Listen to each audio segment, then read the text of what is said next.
Welcome to my web series. I'm Daskys, and this is where I jump between old and new games to answer the burning question, is it worth it? Today on the cutting block, Red Dead Redemption 2.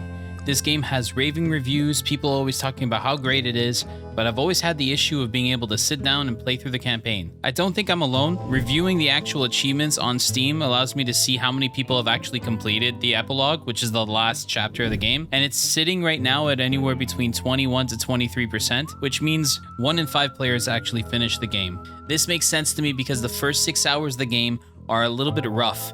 Considering all the polish that's gone into this game, you would assume that the hook would hit you right from the start, and that you wouldn't be able to put down the game and essentially you'd hear what everybody else is saying. Unfortunately, it's just that there's not enough importance for you to actually start to care about the characters. So when you start off, you're actually like, yeah, sure, Bill, Ted, Dutch, whatever your names are, I don't care, right? I just want to shoot shit. Red Dead shines in this little ecosystem when you finally get past that point and you start recognizing the characters and you start hearing from their stories and you realize that voice acting is so good and that you care about Dutch and his gang, you care about the different players. All of a sudden, Bill is no longer a supplementary character. You go off on this little adventure with him. The game starts feeling less like a game and more like a TV series, pulling you in and making you feel like there's a dire consequence around the corner and that you actually are in the Wild West. I finally believe all the hype that was sitting behind this game, where everybody was turning around and saying, this is the game of the year, it's the best thing that's come out, you have to play it, it's my favorite game of all time.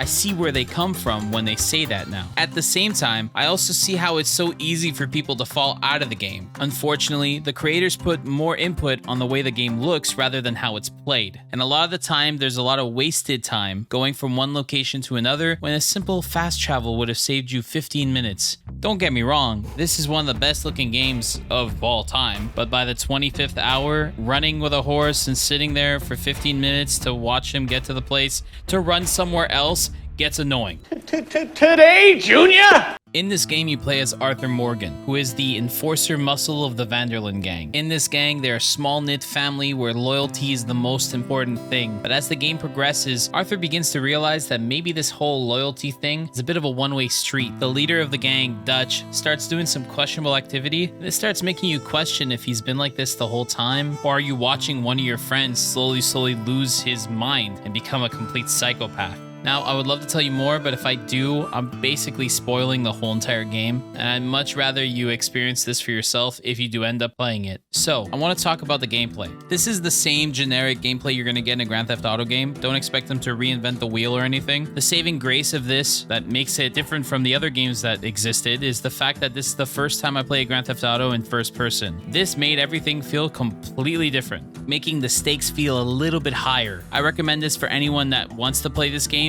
And on PC, beautiful. Use your mouse. It makes everything feel really good. Fair warning to those who want to buy this on PC, the game could be a little bit of an issue to start up. Once you have it running, it just runs smooth as hell. Something really unique to me in this game is that you're able to play poker, and it's really good. Like, I ended up spending over 4 hours playing poker, and with the winnings that I had from poker, I ended up buying and upgrading my guns. This game actually supports quite a lot of upgrades, considering the fact that I was able to make an assortment of different weapon upgrades, combinations. I had 2 pistols, one with white accents, another one with black. I called them Ebony and Ivory, and they used to take out people. Headshots only. The online in this game feels like it's a little bit of a grind to be able to have all the weapons and to have all the gear and the horses and the saddles and everything you would want. You'd have to push another 50-60 hours of just playing online. Personally, I don't think it's worth it in the sense that I can get pretty much everything I want out of the main campaign and not have to go and grind 50-60 hours to be able to get the gun I want, the character I want. One thing I will say is that the online does have more customization and that you can basically make the character you want if you do want to spend that time grinding away for 50 to 60 hours.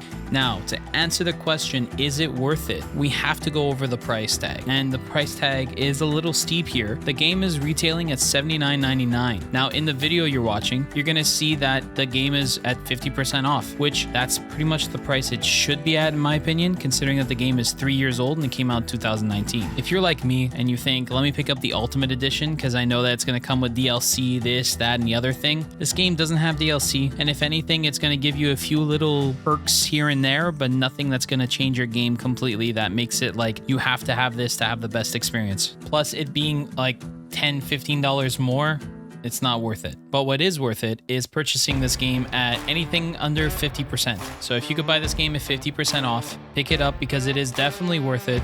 And for a $40 purchase to have 50 hours worth of gameplay, it's basically $1 per hour.